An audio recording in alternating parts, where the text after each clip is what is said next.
his horse and wagon to town for some grain and had a head-on collision with a truck. And later was the litigation involving claims for his injuries, some of them permanent. And he was on the stand, and the lawyer said to him, isn't it true that while you were lying there at the scene of the accident, someone came over to you and asked you how you were feeling, and you said you never felt better in your life? And he said, yes, I remember that. Well, later he's on the stand, and the lawyer for the other side is questioning, and he said, when you gave that answer about how you felt, what were the circumstances? Well, he said, I was lying there, and a car came up, and a deputy sheriff got out. He said, my horse was screaming with pain, had broken 2 legs. The deputy took out his gun, put it in the horse's ear, and finished him off. And he said, my dog was whining with pain, had broken back, and he said he went over to him and put the gun in his ear, and then he says he turned to me and says, now, how are you feeling?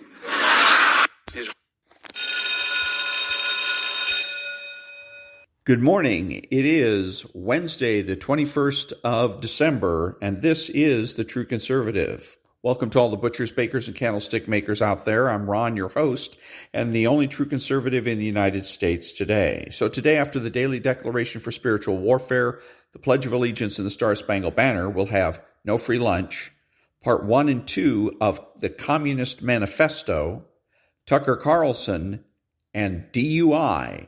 All that and more when I get back.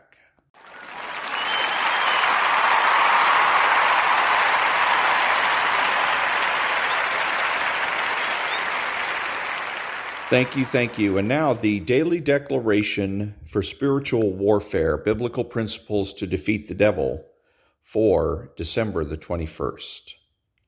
Lead me, O Lord, in your righteousness because of my enemies. Make my way straight before my face. Because of your power in me, I can advance against my enemies and scale the walls intended to keep me out. Through you I will do valiantly, for it is you who will tread down my enemies. Let me be delivered out of the hand of my enemies, and let me serve you without fear in holiness and righteousness all the days of my life. Amen. And that was the daily declaration for spiritual warfare for December 21st. Your heart, face your parents, ready, begin. I pledge allegiance to the flag of the United States of America and to the republic for which it stands, one nation, under God, indivisible, with liberty and justice for all.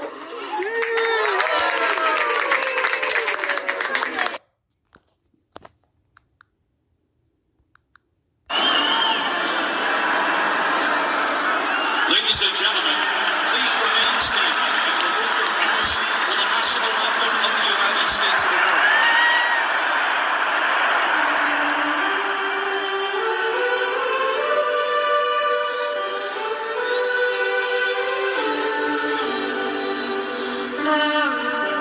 Can you see by the dawn's early light what so proudly we hailed at the twilight's gleam?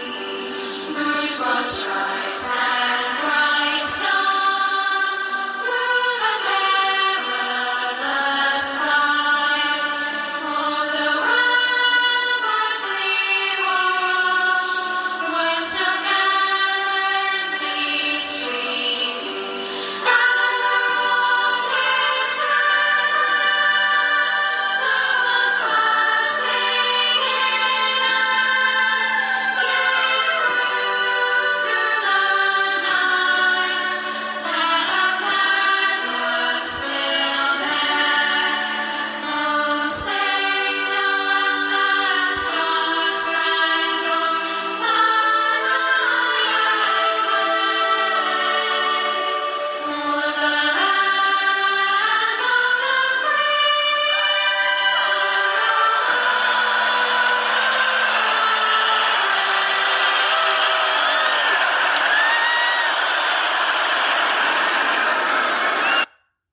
Thank you. And now there's no free lunch.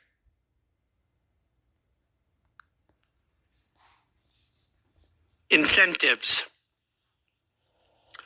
The mounting burden of taxation not only undermines individual incentives to increased work and earnings, but in a score of ways discourages capital accumulation and distorts, unbalances, and shrinks production. Total real wealth and income is made smaller than it otherwise would be. On net balance, there is more poverty rather than less. Henry Hazlitt. I want to focus on one of the particular things that Hazlitt says here. That taxation undermines incentives for capital accumulation. He says more here, and much of it is tautologically true, that wealth and income are made smaller by taxation. And on a later page, I addressed the broad impact to incentives that redistributionism represents. But here I want to focus on incentives for capital accumulation. For the social engineer, this may seem not at all a negative. If the accumulation of wealth by some is a problem, insomuch as it merely skews the size of pie slices within the total pie, then perhaps this disincentive is no problem. Indeed, for the social engineer and social justice warrior of today, a capital decumulation amongst the wealthy may seem a noble aim.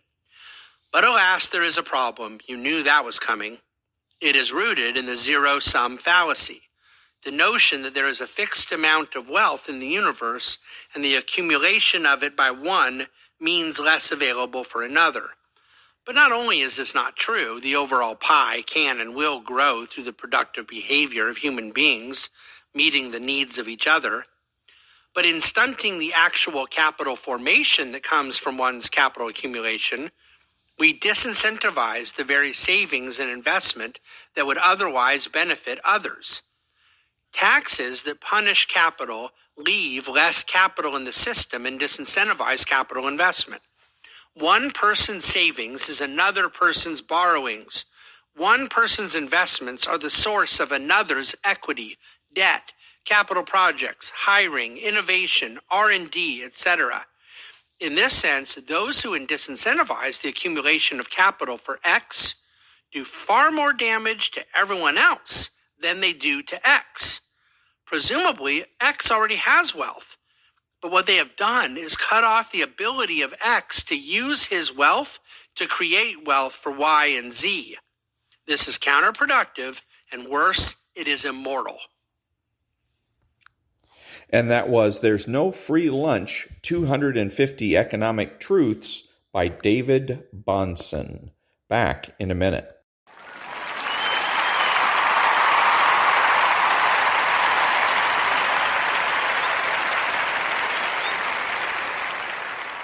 Thank you. And now I'm going to, I like having reading, or I like how-to, let's put it that way. I think that's a very compelling subject for a podcast. So this one's a little bit different. It's not how-to in terms of politics, but it's what you should and should not do when you're pulled over for suspicion of DUI. Hi, I'm Scott Nolan. I'm a criminal defense attorney in Northern Virginia, and I'm going to talk to you about what you should do when you're pulled over for a DUI. I'm going to tell you 4 things you should do and 4 things you must never do when pulled over for a DUI. So the first thing is the stop itself. When you are stopped by a police officer, don't just immediately pull over to the nearest spot. Look around, look for a good parking lot to get into, or a wide margin if you're on the highway, a good, safe place to pull over. Not just for your safety, not just for the police officer's safety, but because a good attorney is going to use that information to help begin to establish that you were acting like a sober person. Officer, when you turned on your signals, did my client pull over at a safe location? Did my client drive safely? Did she park where a good driver would park? And all of those things go to help establish that you were not intoxicated. So the next thing is stay in the car. It is astonishing how many people decide to get out of the car and either go confront the officer, don't do that, or just talk to the officer outside the car. Don't know why, don't know what they're thinking. It's a terrible idea. Rational people, good drivers, don't do that. Stay in your car, the officer feels safer, and you're going to have a better evening. Third, be polite. Officers have a hard job, no reason to be rude to them. I do not mean that you should do everything they want you to do. You absolutely shouldn't. But almost the very first thing I ask an officer before we ever get to a trial is, was my client polite to you? Because if the answer is yes, the chance that my negotiation with the prosecution is going to go well is much, much higher. If the person was a jerk to the police officer, that's going to be a very tough day for you. Okay, so the next thing you want to do is produce your license and registration. Many people wonder whether they have to. Yes, under almost every state's law, certainly in Virginia, you must provide the officer with your license and your registration. It's probably a good idea to also show them your insurance papers. It's not actually required. Now, Virginia law only says that you must display. So you will get some people who will tell you, look, be a smart guy and just hold it up to your window so that they can see it through the window. I don't recommend that. That's a good way to start off the evening very badly. That's not what reasonable people do. Just give the officer your license and registration. If you want to win your DUI case, you have to start by acting reasonably and rationally. All right, so let's talk about the things that you must never, ever do. And the number one thing that I tell people over and over again is stop talking. And I don't mean only say certain things to the officer or limit the things that you say to the officer. I mean, close your mouth and don't talk. When the officer says, do you know how fast you were going? Don't answer. When the officer says, what is your name? Hand them your license. You have to identify yourself as a driver, so do it. But don't talk. That's a hard thing to do. To stay silent is difficult, especially when you think, well, I'll be reasonable and rational. If you realize that this is DUI related, if you realize he's pulling you over because he thinks that you might be intoxicated, don't talk. Now, I want to be really clear. This is not going to help you avoid going to jail that night. If the officer pulls you over and he smells alcohol, you're going to jail that night. This is not to help that. This is to help you when it comes time to trial. Your chances of winning go up 100%. Not 200%, they go up by 100% if you keep your mouth closed. Okay. You have a Fifth Amendment right not to talk. You have a Fifth Amendment right not to talk to the police officer, not to talk to the court. Exercise it. Every single person that I have ever represented on a DUI, or in fact any other crime, has in large part convicted themselves by the things they say. They try to help themselves. They don't realize that they're not. Don't talk. All right, so the number two thing is the officer is going to ask you to get out of the car. You do have to do that. But then they're going to ask you, and note that it's an ask. They're going to ask you to do field sobriety tests. Sir, ma'am, what I'd like you to do is touch your nose. What I'd like you to do is follow my pen or my light with your eyes. I'd like you to stand on one leg. I'd like you to count backwards. You're never going to hear that officer say, I am ordering you to do this. You must do this. They might put pressure on you. They might say, well, if you're sober, why wouldn't you? If you don't do this, I'm going to take you to jail, which is probably a true statement. But the fact is, if you do it, they're also going to take you to jail. Don't do any of those phony baloney tests. The law says you don't have to. Many people tell me that they think it means that they'll be arrested for refusing. Nope, you are permitted to refuse that test because it is considered to be voluntary. In the crazy, crazy world that we live in, the law and the courts say that those tests are for your benefit. And if you believe that, I have a bridge in Manhattan to sell you. Those tests are not for your benefit. They are not there to determine whether or not you're intoxicated. They are not there to help the officer decide whether to arrest you. By the time he's gotten you out of the car and the moment he's decided to give you those tests, he's already or she's already decided to arrest you. Those tests are there to give them more evidence. Only a fool would take them once you know that. Never, ever take those tests. And that includes the preliminary breath test, the little roadside device that they shove in your face and say, I want you to blow in this. They're allowed to say, I want you to, but they are not allowed to say, do it or else. You should never, under any circumstances, take that test. It's a terrible test. It is a test that's so bad it's not even allowed to come into evidence in the law. Don't take it. All right. Now, don't confuse that with the breath test after you've been arrested back at the station. Once you are under arrest, go ahead and do whatever they tell you to do. But until you are under arrest, don't do anything that they ask you to do. So the final thing that I want you to think about not doing is never, ever consent to a search. Almost always the police are going to say to you, do you mind if I search your vehicle? You don't have any dead bodies in there, do you? Do you mind if I pat you down just for my own safety?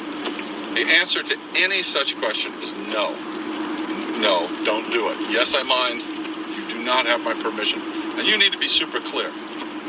Up until about 5 years ago, the law was undisputed that all you had to do is remain silent, and they didn't have a right to do that. Laws are changing, folks, and not for the better. You need to be unequivocal.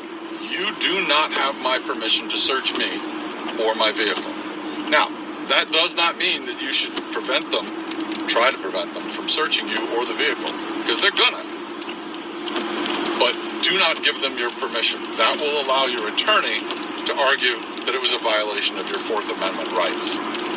Never consent to a search. All right. Well, I hope that these hints helped you out. If you have any questions for me, I'd be very happy to answer them. My phone number will be in the comments below, so please give me a buzz if you need any help. And that was from Northern Virginia Legal Advice, 4 things you should do when pulled over for a DUI, and 4 things you must never do. So, and apparently from a lawyer, North Virginia lawyer. Back in a minute.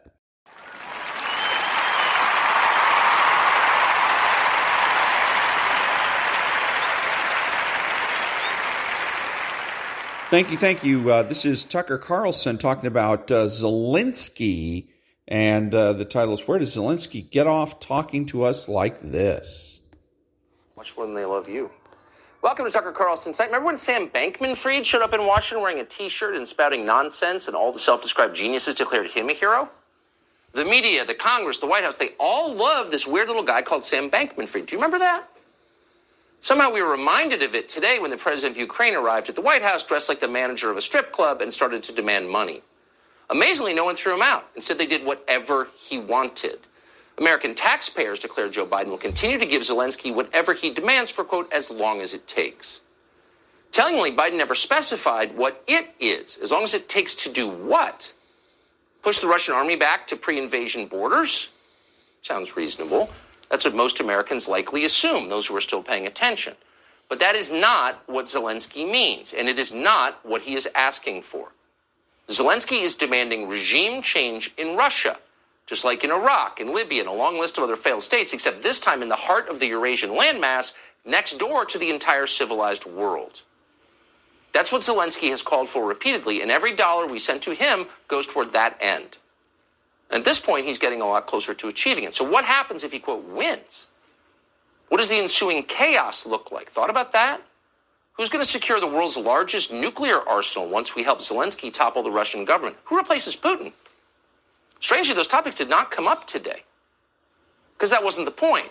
The point of today's visit to Washington was not to make the world more stable or make wise decisions, much less to help America. That's always at the bottom of the list. The point was to fawn over the Ukrainian strip club manager and hand him billions more dollars from our own crumbling economy. It is hard, in fact, it may be impossible to imagine a more humiliating scenario for the greatest country on earth. And we would love to blame Joe Biden for it, but we can't really, not entirely at least. This was bipartisan masochism. The uniparty is alive and well despite the best efforts of voters, including last month. And if you doubt that it's alive and well, here's a picture of Zelensky that he had taken with a group of elderly Republican senators in Kiev back in May. They stand grinning next to him in their orthopedic shoes. 70-year-old Susan Collins, John Barrasso, John Cornyn, led by their 80-year-old ringleader, Mitch McConnell. 44-year-old Zelensky poses between them in a skin-tight polo shirt, flexing like a weightlifter and trying to look ferocious. They seem awestruck. Not since a young Fidel Castro showed up in New York wearing battle fatigues has this country's aging leadership class tittered more loudly in delight. They love a man in uniform. What a hunk. So strong and decisive. Look at the expression of Mitch McConnell's face. You can almost hear the giggles of pleasure. No rational person assessing the issues ever would have predicted this moment. If you were a Republican office holder and Zelensky came to Washington, maybe you would, for a moment, ask him about his current and ongoing war against Christianity in Ukraine, especially if you were, say, Mitch McConnell or John Cornyn, and a lot of your own voters go to church on Sunday. They might care about that issue. But McConnell and Cornyn didn't mention that. They didn't say a word. You will not hear a word on television tonight about the fact that Zelensky has banned an entire ancient Christian denomination in Ukraine and then seized churches and then thrown priests into jail. According to Mitch McConnell, who apparently hasn't left his office since the mid-'80s, anti-Christian despotism is what most Republicans want above all. They don't get enough. They're just begging for it. Watch McConnell explain.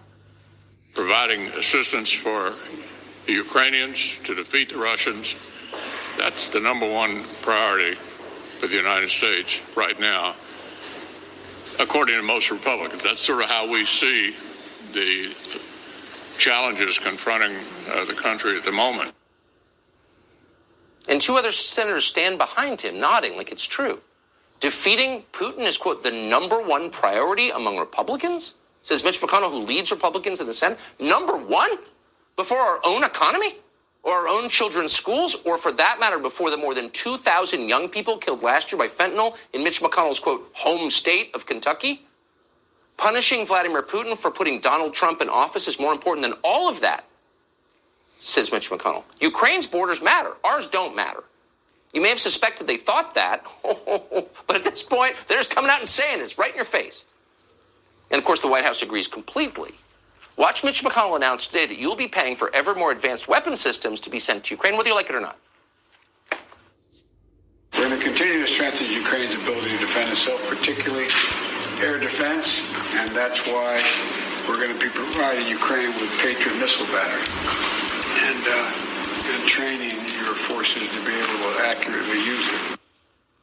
He's reading his little script. Maybe it was written by the defense contractors that just hosted an event in Washington for the Ukrainian ambassador. Literally, they put their logos on the invitation, just in case there was any question about what's going on here. So this is a big change from what we had, say, last month. But you wouldn't know that from the media coverage of it. Your average reporter in Washington likes Zelensky a lot more than he likes you. So nobody asked about it. But this is a major policy change.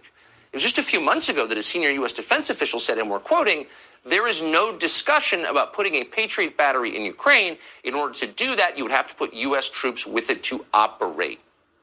In other words, you would have to fight a hot war against Russia, which has not only not been approved by the Congress, but most Americans have no idea that's happening. But now it is happening. Did you know that? Are you for that? Is it the most important thing? More important than your nephew dying of fentanyl? Yes, says Mitch McConnell. But it's just the beginning. Because as you just saw, Zelensky has arrived in Washington to make more demands. He's the house guest who would not leave. And every moment we tolerate him, the demands become bigger. In case you missed it, here's part of what he said just a moment ago. Financial assistance is also critically important, and I would like to thank you. Thank you very much. Thank you for both financial packages you have already provided us with and the ones you may be willing to decide on. Your money is not charity. It's an investment in the global security and democracy that we handle in the most responsible way. So the leader of a foreign government, dressed in a sweatshirt, waltzes into the United States Congress and starts demanding money, and then has the gall to tell the people sitting there who are giving him tens of billions of dollars more of your money that it's not charity, it's an investment. Really, what are the returns on that? And by the way, what's the point of it? What is the goal here? What's the justification for it? Do we have a historic debt to Ukraine? Do we have a historic animosity with a non-Soviet Russia? No. How do we win here? What's in it for us? Isn't this our country? And where do you get off talking to us like that? Do we hate ourselves so much? Do we have so little respect for the United States of America that we'll put up with that we'll applaud it? Thank you, sir. May I have another? What's wrong with us? What's wrong with our leaders? And that was Tucker-Carlson about Mr.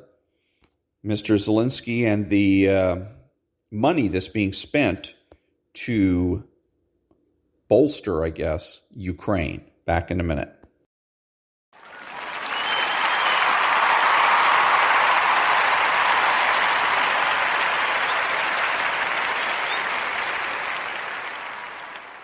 Thank you. And now the Chapter 5 of the 10 books that screwed up the world and 5 others that didn't help by Dr. Benjamin-Wiker. And this one's going to be about the Communist Manifesto. It's 27 minutes long. I'm going to divide it up into 15-minute segments. Part 2. 10 Big Screw-Ups. Chapter 5. The Manifesto of the Communist Party, 1848. The history of all hitherto existing society is the history of class struggle. Karl Marx, 1818 to 1883, and Friedrich Engels, 1820 to 1895. Never have so few pages done so much damage. The damage has for the most part already been accomplished, and Marxism itself, outside China, mainly stirs papers at academic conferences. But communism offered one heck of a lesson. On body count alone, the Communist Manifesto could win the award for the most malicious book ever written. Now that we have more accurate calculations of corpses, perhaps upwards of 100 million, even the tenured Marxists are a bit squeamish about tooting the manifesto as a horn of plenty. But as it has obviously failed so miserably, we must ask why it succeeded so magnificently. What is it about Marx's grand vision that inspired his disciples to clamber up the pile of corpses to have a better look?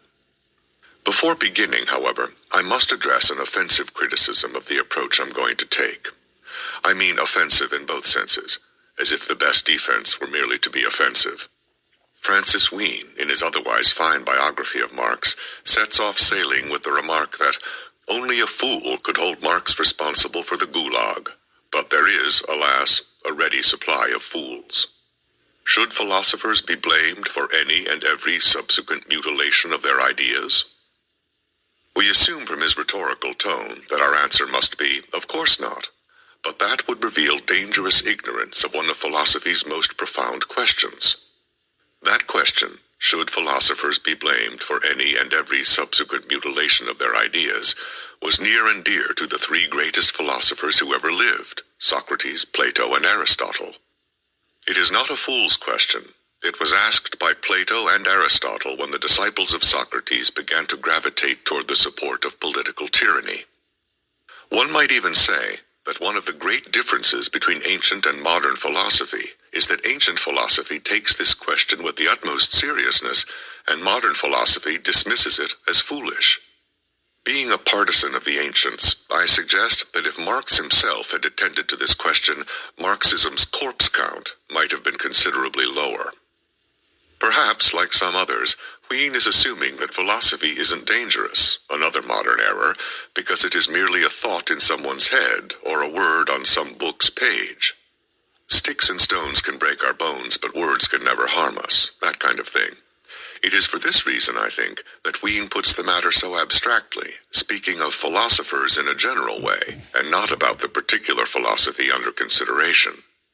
If Lenin, Stalin, Mao, Pol Pot, and other professing Marxists were responsible for such egregious mutilations of humanity, then it is certainly legitimate, and even morally mandatory, to ask what it is about their master's words that inspired them to such epic crimes.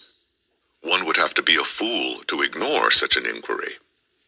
Moreover, the Manifesto of the Communist Party was no mere philosophical theory. It was a call to political action. A specter is haunting Europe. The Specter of Communism. It is high time that communists should openly, in the face of the whole world, publish their views, their aims, their tendencies, and meet this nursery tale of the specter of communism with a manifesto of the party itself. Karl Marx, the primary author of the manifesto, penned it for the Communist League in January 1848, 5 months shy of his 30th birthday. He was a supremely self-assured revolutionary whose characteristic traits were intelligence, political inexperience, and, most prominent of all, an unconquerable desire to press his arguments upon all detractors, especially those of his fellow communists. Marx didn't invent communism, nor was he the only one agitating for revolutionary changes at the midpoint of the 19th century. But he was, as Engels himself admitted, a dictator of any organization of which he was a part, and so he put his stamp down hard on the subsequent development of communism in Europe. Here is a revealing description by one Karl Schurz, who witnessed Marx in full plumage. I have never seen a man whose bearing was so provoking and intolerable. To no opinion which differed from his own did he accord the honor of even condescending consideration. Everyone who contradicted him, he treated with abject contempt. Every argument that he did not like, he answered either with biting scorn at the unfathomable ignorance that had prompted it, or with opprobrious aspersions upon the motives of him who had advanced it. He denounced everyone who dared to oppose his opinion. It is no wonder that there were only 11 mourners at Marx's funeral. We mention these traits of Marx because they illuminate the essence of Marxism. It is an ideology fashioned according to a man's image and forced on history with all the uncompromising power a grand theory can muster when it is disburdened of the possibility of contradiction from the facts. It is a theory full of youthful zeal in the very worst sense. Long ago, Aristotle warned that young men are incapable of listening to lectures on political philosophy because they are doubly disadvantaged. They are overflowing with enthusiasm for changing the world, and this trait is all the more dangerous because they have so little knowledge of it. To them, everything seems possible, so they are especially prone to latching onto overly cerebral, utopian political schemes that fix every single problem in short order. That is why, if we recall our words above about philosophers being blamed for their ideas, Aristotle did not follow Socrates in his habit of speaking philosophically about politics with the young. Too many of Socrates' young protégés ended up endorsing tyranny. Marxism represents a peculiarly modern kind of tyranny, the tyranny of an idea over reality. Marx's sidekick, Friedrich Engels, who was about 2 years younger than Marx, wrote the first draft of the manifesto, but Marx put his decisive impress on communism's most famous document.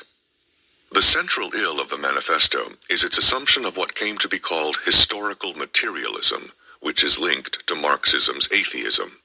Both Marx and Engels were atheists, and atheists don't like bothersome spiritual things. Therefore, they disallow them from existing and count on everything being purely material. That makes things very simple. Simplicity of a sort can be a kind of virtue.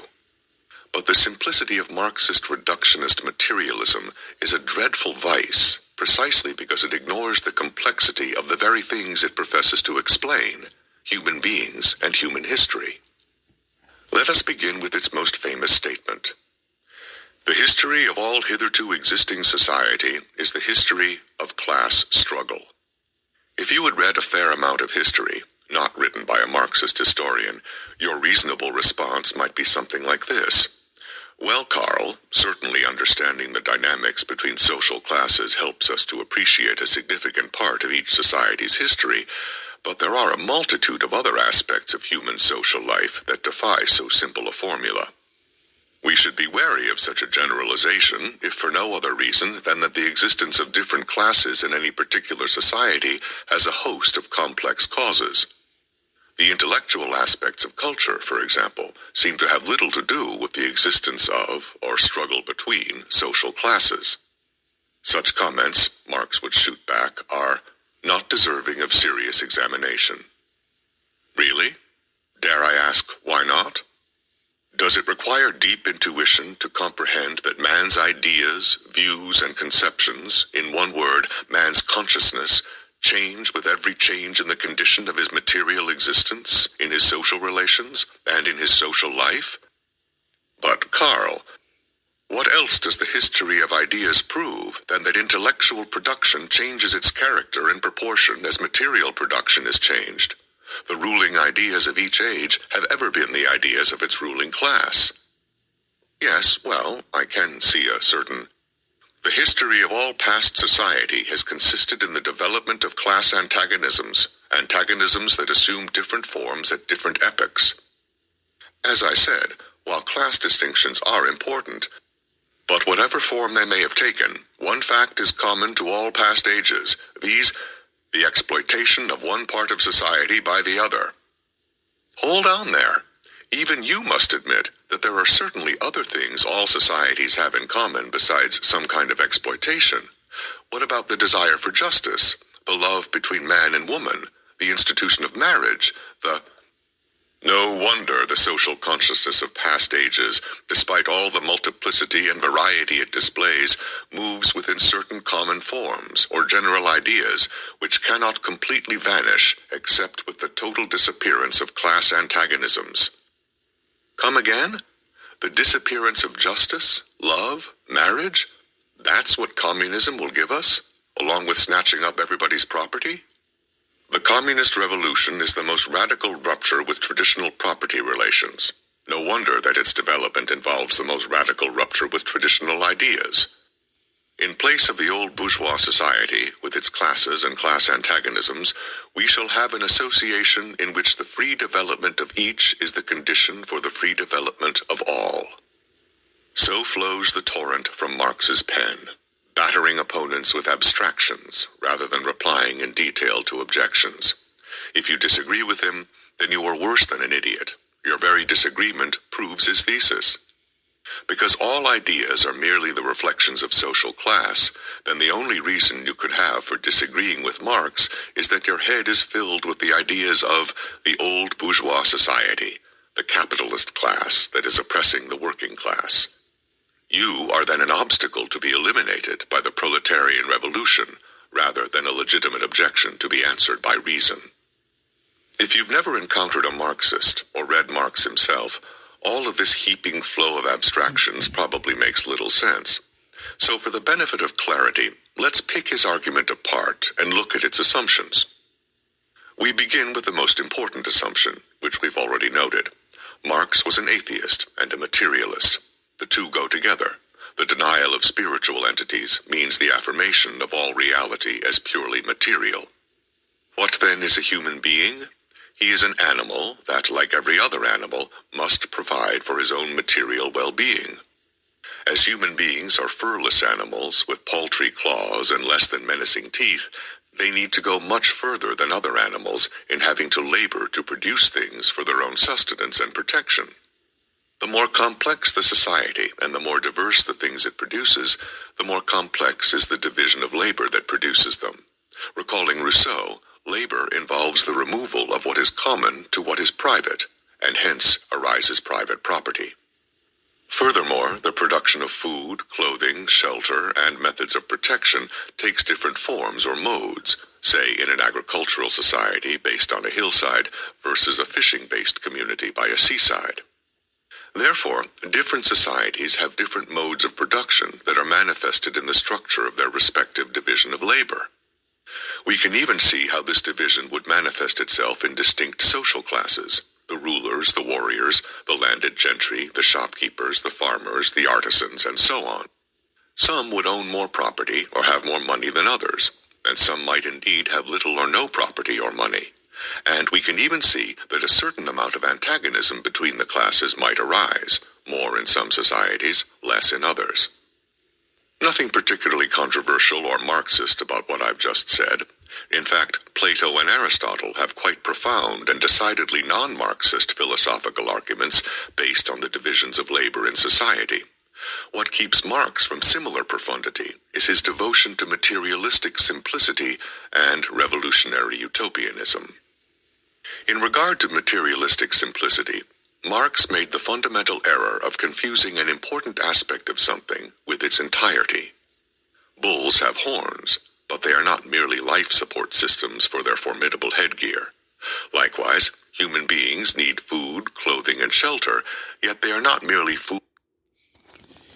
And that was the first half of Chapter 5 of 10 Books That Screwed Up the World, and this is the Communist Manifesto.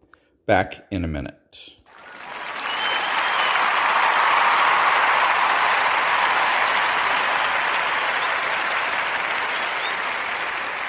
Thank you. And now part 2 of Chapter 5 of the Communist Manifesto, one of the 10 books that screwed up the world. Food, clothing, shelter producers. They have souls that long for truth, beauty, and happiness, a longing that transcends mere animal existence. Marx denies this. Since for him, human beings are only material beings, then they are entirely defined by their material needs and desires, and hence by their various modes of producing food, clothing, shelter, and other material goods. If we might indulge in Marx's passion for simplicity, we could put his entire argument in a slogan: you are what you produce. This includes the ideas you produce. That is, human ideas are one more product of human labor, and Marx believes they are decided by a society's modes of production. In a fishing village, the language, laws, and customs, the notions of rights and privileges, the morality and mores will all be determined by its occupations: fishing, fish packing, shipping. The same is true for culture. The focus of these villagers' art will be the sea and its bounty. They will sing songs about fishing, tell stories about great catches, and their proverbs will be tied to lessons learned at sea.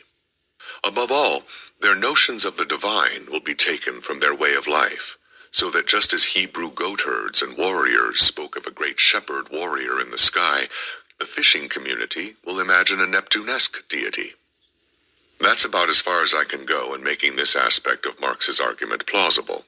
Obviously, he espouses a radical relativism of morality, culture, and religion, but how is this radical relativism revolutionary? Why is history driving toward the grand conclusion of communism rather than being merely a chronicle of the endless successions of various cultures, each self-contained and defined by its peculiar mode of production and hence way of life? Now we are entering the core of Marxism. We accused Marx of being too abstract, of not attending to the real particularities of the evidence. We stand by that accusation, but add an explanation to avoid the obvious retort, "You haven't read much Marx beyond the Communist Manifesto, or you would have run into his excruciatingly detailed historical economic analyses, such as in Das Kapital." To answer this reasonable charge, let's use an appropriate illustration to demonstrate both the revolutionary core and the central error of Marx's approach. Imagine if I were studying the family and focused in particular on families in which there were serious conflicts between parents and children. From this, I concluded that the dynamic governing all families as families was intergenerational conflict expressed in power relations of age-related dominance and rebellion. As it turns out, I also happened to live in a time in which the breakdown of the family was prominent, so that I was able to gather plenty of evidence for my conclusion that the dynamic governing families was intergenerational conflict. Then, fired by the success of my thesis, I turned to history and found that in whatever society I looked, there were families consisting, lo and behold, of parents and children, older and younger generations, and that there were signs of conflict, although not nearly as severe. From this, I gather that because intergenerational conflict has grown alarmingly over the generations, there must be an overall historical trend grinding to an inevitable historical conclusion, the final rebellion of all children, resulting in the abolition of the family. Note, I would indeed have a lot of very particular evidence, but my evidence, however detailed, would be warped in two ways. First, I have abstracted one aspect of the family, intergenerational conflict, taken largely from the example of unhappy families, leaving behind a significant number of other aspects that in healthy, happy families would be considered far more important. Second, I have leapt to the conclusion that the institution of the family will disappear, and that as a result, all conflict will also disappear. But the evidence leads to this conclusion only because it has been set up that way. That is, by abstracting only certain facts about the family from the past and present, imposing an abstract schema upon history as a whole using these cherry-picked facts, and then positing as the end goal an abstract, never-before-experienced utopian condition of familylessness. And by utopian here, we don't mean really good, yet very difficult to achieve, but impossible, and hence entirely destructive if one tries to achieve it. If we now move from our illustration to Marx's thesis, we see that much the same confusion by abstraction exists, but with a bit of added complexity. Marx happened to live at a time when the brutalities of industrialism were painfully evident. Many industrialists were getting richer and richer and seemed to use up their laborers like expendable tools. To give one example from Das Kapital, Marx cites various European and American child labor laws from the first half of the 19th century that had to be passed as humanitarian measures to limit the number of hours children were being allowed or forced to work. No child under 12 years of age shall be employed in any manufacturing establishment more than 10 hours in one day, states the law of Massachusetts. How many hours were they working before this humanitarian legislation? Marx includes many vivid descriptions of the deplorable and dangerous living and working conditions of laborers, just as other reformers like Charles Dickens and Lord Shaftesbury did. Obviously, these conditions caused animosity between the industrialists, or capitalists, or the bourgeoisie, as Marx variously calls them, and the workers, or proletariat. But Marx drew several related erroneous conclusions. The first was that all history is the story of class conflict.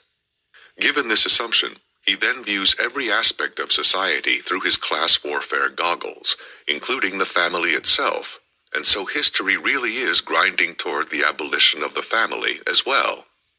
In the Manifesto, Marx fires a rhetorical tirade against those who warn that communism will abolish the family, along with private property. Abolition of the family. Even the most radical bourgeois thinkers flare up at this infamous proposal of the communists, he retorts. But what these detractors mean by family, he thunders, is only the bourgeois family, the family as defined by the capitalist class. His rant continues. On what foundation is the present family, the bourgeois family, based? On capital, on private gain. In its completely developed form, this family exists only among the bourgeoisie. But this state of things finds its complement in the practical absence of the family among the proletarians, because they work all their waking hours in factories, and hence are only together for a few hours of sleep, and in public prostitution. The bourgeois family will vanish as a matter of course when its complement, the proletarian family, vanishes, and both will vanish with the vanishing of capital. The bourgeois claptrap about the family, about the hallowed correlation of parent and child, becomes all the more disgusting, the more, by the action of modern history, all family ties among the proletarians are torn asunder, and their children transformed into simple articles of commerce and instruments of labor. But you communists would introduce community of women, screams the whole bourgeoisie in chorus. Nothing is more ridiculous than the virtuous indignation of our bourgeois at the community of women, which, they pretend, is openly and officially established by the communists. The communists have no need to introduce community of women. It has existed almost from time immemorial.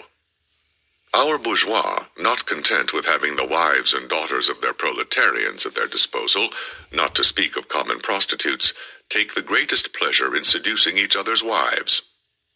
Bourgeois marriage is in reality a system of wives in common, and thus, at the most, what the communists might possibly be reproached with is that they desire to introduce, in substitution for a hypocritically concealed and openly legalized community of women. So, Marx answers the charge with the countercharge. You bourgeois billy-goats have already abolished the family. But he doesn't explain how society will get along without the family, which would seem to be the first and most natural institution. Moreover, he is beholden to an obvious fallacy that all members of a class necessarily act in a particular way. Could it really be that, to give Engels's explanatory definition, the class of modern capitalists, owners of the means of social production and employers of wage labor, were to a man leaping from the beds of their female workers to the beds of their confrères in capitalism, stopping to rest only in the arms of prostitutes? Perhaps Marx had a bad example all too close to home. Bourgeois businessman Engels, who worked in his father's textile mill to support the revolution, was a notorious bedhopper. All delicious irony aside, this very kind of ideological illogic, some capitalists are womanizers, therefore all capitalists, as capitalists, are tending toward the state of absolute womanizing, which represents the entire historical destruction of marriage, drives the engine of Marx's revolution. We find this same kind of specious reasoning on every level. Some or many capitalists at this time abuse their laborers, treating them like human machines. Therefore, all capitalists, i.e. anyone who owns a business and employs laborers, are irretrievably and irremediably tending toward the state of absolute oppression of laborers, a point where laborers will have nothing to lose but their chains. When they throw off their chains and eliminate the bourgeoisie, they will discover themselves to be the only class left in a classless society. As industrial capitalism has entirely conquered nature, there is no more need for creating new class distinctions based on the mode of production. In place of the old bourgeois society, with its classes and class antagonisms, we shall have an association in which the free development of each is the condition for the free development of all. If we think back over Rousseau, we realize that Marx merely turned Rousseau on his head. Rousseau put an entirely fictional state of nature at the beginning of human history, a state in which there was magically no conflict, no private property, plenty for everyone, no family ties, and free sexual access to any woman. Marx puts his entirely fictional state of frictionless bliss at the end, just beyond the great revolutionary conflagration. We can see at this point why Marx's engine of revolution left its tracks so littered with corpses. Marx envisioned a misty and impossible goal and set it just beyond the reach of his devotees, who were desperate enough, severely oppressed laborers, or foolish enough, intellectuals in the worst sense, like himself, to believe the fantasy as fact. Precisely because the goal is both misty and impossible, that is, utopian, and because it is described as being just over the horizon, Marxists used the carrot of Marxist paradise as a stick to beat down all opposition. According to Marx, the fulfillment of the communist dream requires the disappearance of an entirely corrupt class. There is no moral blame attached to the revolutionaries who exterminate this class, and there is certainly no God to keep accounts. So, it's no surprise that communism advanced by epic brutality. Such is the danger of a bad idea. A final flourish of irony. The actual experience of communist countries like China and the former Soviet Union demonstrates that once the proletariat and intellectuals get in charge, they turn out to be much more savage than the capitalists they displaced, snatching up every privilege within reach, enslaving a great part of the population for the good of the revolution, and eliminating thousands or millions of those whose anti-revolutionary tendencies are deemed incurable. What lesson to draw from all this? If Marxism proves anything, other than that the road to savagery is too often paved with gullibility as well as good intentions, it is the Christian doctrine of sin. To put it another way, if you really want to test whether there is an original and indelible fault that warps the human soul and is impossible to erase without divine intervention, then put power into the hands of those who, rejecting the existence of God as well as sin, wish to bring heaven to earth. We'll examine the first and greatest test with V.I. Lenin a few chapters hence, but we must suffer a few more fools in between. And that was chapter 5 of 10 Books That Screwed Up the World and 5 That Didn't Help by Benjamin-Wiker, and it was the Communist Manifesto of 1848. Back in a minute.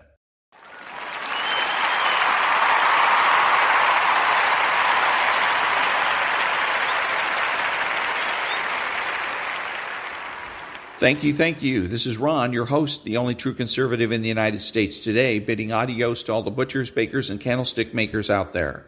Until next time, remember that the left has no authority, no power, and they can't win.